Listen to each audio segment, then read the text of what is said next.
কথার মধ্যে লতা না করলে কিন্তু কথাটা সফলতা আসে না, তাই কি নাকি? সিদ্ধান্তে অনুপম আগে ভাই বলো না, বিজ্ঞানের দিকে যদি যাওয়া যায়, বিজ্ঞানের দিকে যদি একটু ভেবে দেখা যায়, তাহলে এই যে পথটা বললাম এর একটা তত্ত্ব আসেন বলছি। যখন নারী পুরুষের মিলন হয়,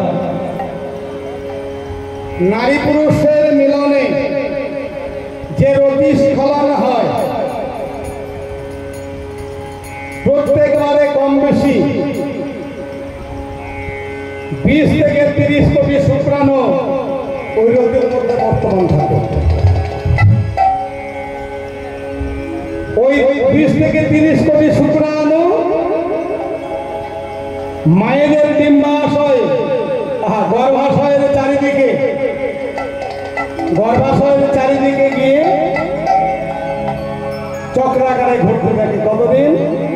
8 থেকে 10 দিন। এগুলো সবাই জানে, বিশেষ করে যারা মোটামুটি 9-10 বিজ্ঞান পড়েছে, 9-10 বিজ্ঞান থেকে এটা স্পষ্ট উল্লেখ আছে।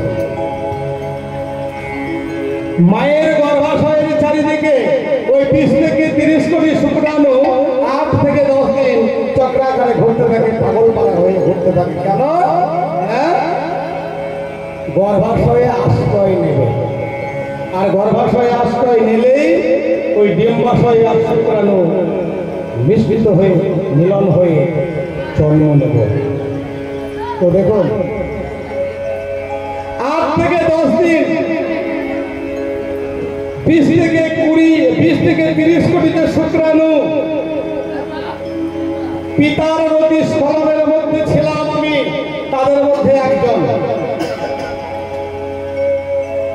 মায়ের গর্ভাশয়ের চারিদিকেই জানি না কতদিন প্রদক্ষিণ করেছি, 8-10 দিন প্রদক্ষিণ করতে করতে যারা দুর্বল তারা কিন্তু মরে যায়,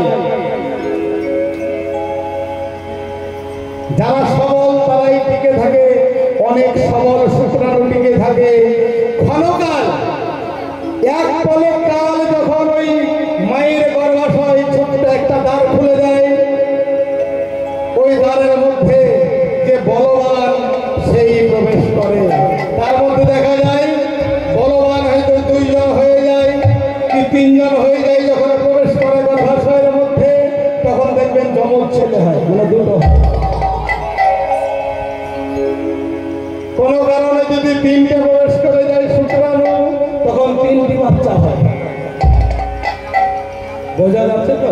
অনেকে মা বলবে, হ্যাঁ তুই এখন গর্ভবতী মা, চোরা কালা খাস না, চোরা ছেলে হবে। এগুলো কিন্তু লোকাচার, এগুলো কথার মধ্যে হয়। তাহলে দেখুন, আমি কিন্তু সেই দিন থেকেই আমি লড়াই করেছি। যেদিন থেকে আমি ওই শুক্রাণুর মধ্যে আমি মায়ের উদরে গিয়েছি, সেই দিন থেকে আমি লড়াই করে চলছি। তাহলে দেখুন যে বলবান সেই যাবে আগে আগে, ওই শেষ বর্ণের মধ্যে বীর পুরুষে সেই কিন্তু আগে যাবে, সেই জন্ম নিতে পারে। তাই দেখুন সিদ্ধান্তে অনুপম আগে ভাই বলো না,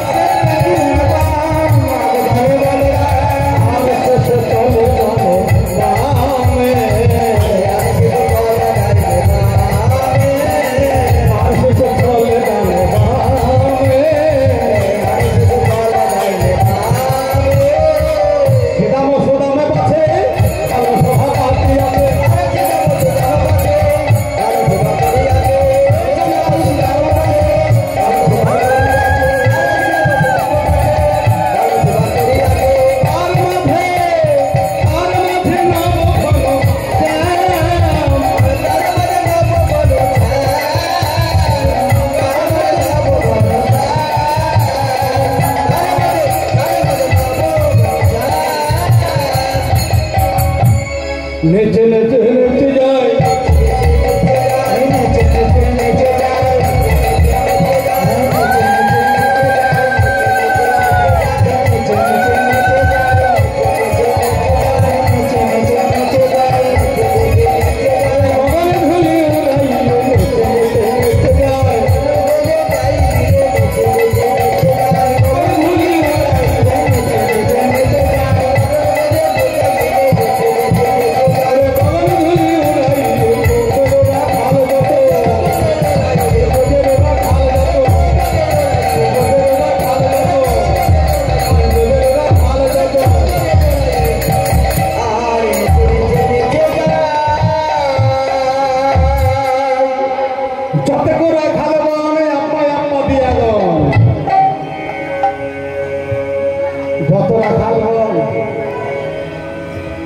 পথ চলছে আর তারা একটা ধ্বনি করছে, শব্দ করছে, কি কেমন হবে দেখি।